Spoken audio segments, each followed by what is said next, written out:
Assalamualaikum warahmatullahi wabarakatuh. Selamat datang di Eleven Podcast Cerdas Berkarakter. Nah, selamat datang nih guys di episode kali ini dengan tamu yang lagi-lagi luar biasa banget nih guys. Hari ini kita ditemani dengan Ibu Haja Wijayanti SIPMPD selaku Kepala Sekolah SMA 11 Kota Bekasi. Yeay, tepuk tangan.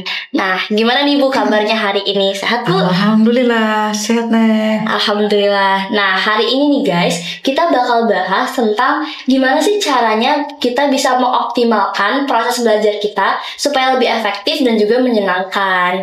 Karena nih ya Bu, rata-rata tuh siswa-siswi tuh cuma tahu cara belajar doang, tapi nggak tahu caranya gimana supaya bisa lebih efektif, supaya bisa lebih cepat gitu dalam menyerap materi yang ada. Padahal kan kalau kayak gitu kan malah sia-sia ya Bu, sayang banget. Oleh karena itu kita hari ini bakal bahas soal itu guys. Jadi tolong ditonton sampai akhir ya. Nah, kalau kita ngomongin soal proses belajar itu kan pasti berkaitan banget sama gaya belajar ya Bu. Nah, menurut Ibu sendiri, gimana sih gaya belajar siswa-siswi di SMA 11 Kota Bekasi ini? Ya, terima kasih Neng, pertanyaannya keren ini ya. Yang kita lakukan adalah mengetes anak ketika masuk ke SMA 11 untuk mengetahui gaya belajarnya. Ada yang kinestetika, ada yang visualkah, atau auditorial ya.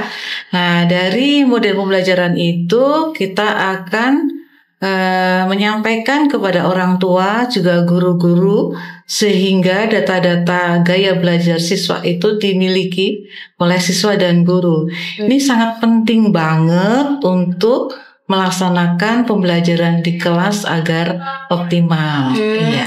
Berarti itu tes diagnostik itu yang di awal masuk itu ya Bu? Betul. Oh iya, berarti bisa dibilang hampir seluruh siswa-siswi di SMA 11 Kota Bekasi itu udah mengetahui ya Bu gaya belajar mereka tuh cocok kayak gimana. Iya. Nah tapi kan kalau baru tahu aja kayaknya belum cukup ya Bu. Gimana sih caranya memotivasi siswa-siswi ini tuh supaya tetap semangat belajarnya tuh tinggi gitu Bu?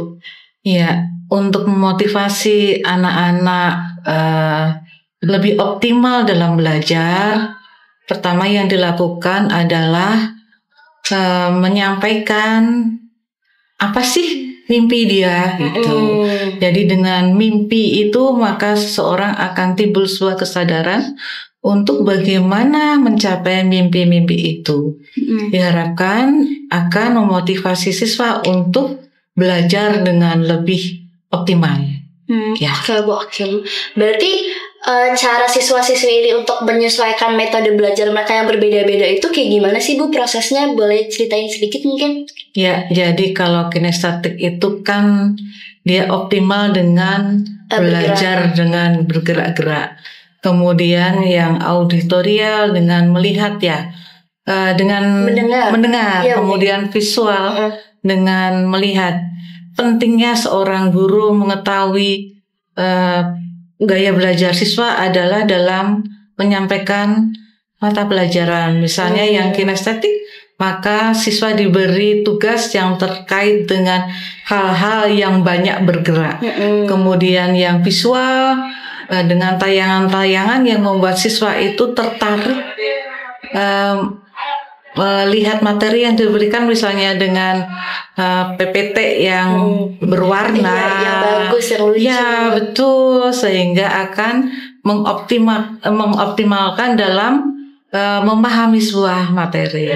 Itu berarti dari siswa yang menyesuaikan, dari gurunya juga menyesuaikan. Benar ya Bu. sekali, jadi seimbang gitu guys. Nah berarti kan bisa dibilang itu merupakan faktor-faktor yang membuat lingkungan belajar menjadi ideal.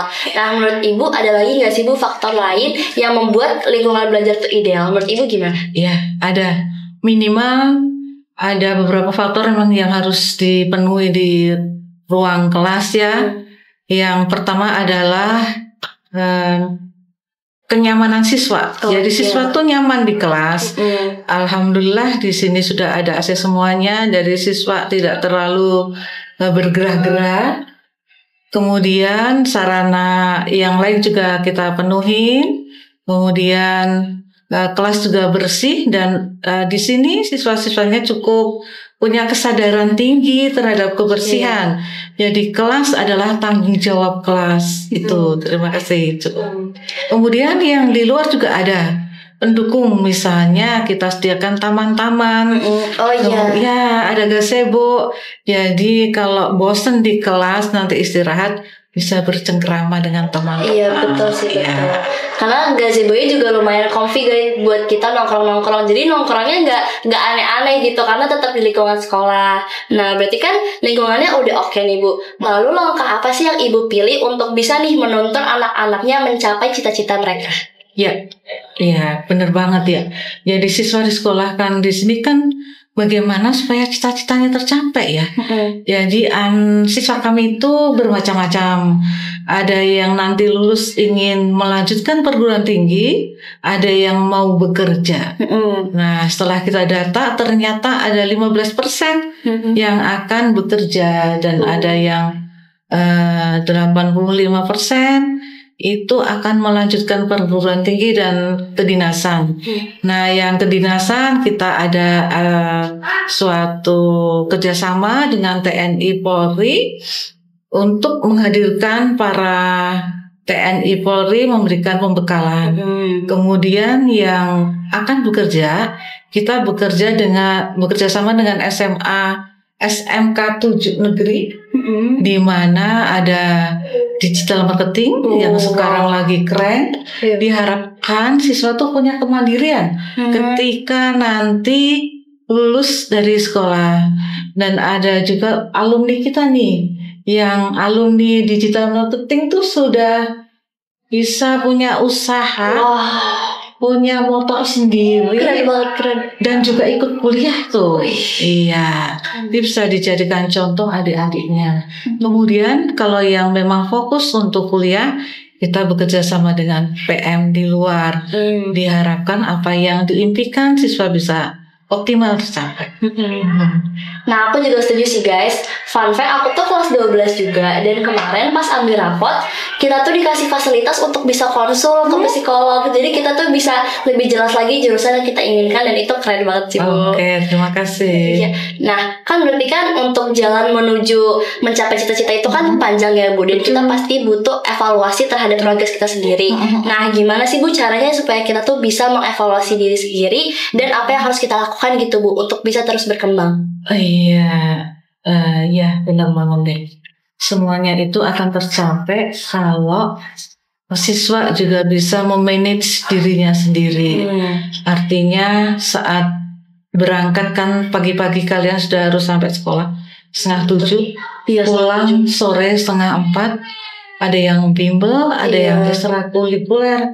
Itu cukup menyita energi tinggi. Jadi harus pola makannya yang bagus, makannya yang banyak gizinya. Jadi yang asupan makanan itu harus bermanfaat ya. Jangan hanya asal kenyang.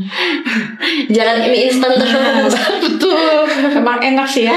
Tapi nilai gizinya kan rendah, jadi harus memperhatikan nilai gizi juga. Kemudian memanage waktu, kalau pulang mengerjakan PR barangkali, buka-buka lagi pelajaran yang tadi. Kemudian kalau bisa mah istirahat ya, jangan main HP terus sampai jam 12 malam. Nanti kesiangan. Gitu.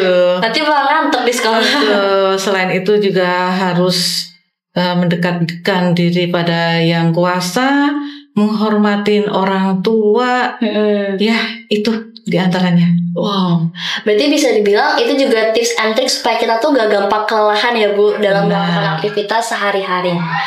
Oke, terakhir nih Bu, apa nasihat terbaik yang bisa Ibu berikan nih ke teman-teman yang lagi nonton video ini supaya bisa optimal dalam proses belajarnya? Iya, selain yang disampaikan tadi ya Neng ya, satu lagi tambahan, lakukan untuk hari ini sesuatu yang terbaik. Itu pesan itu.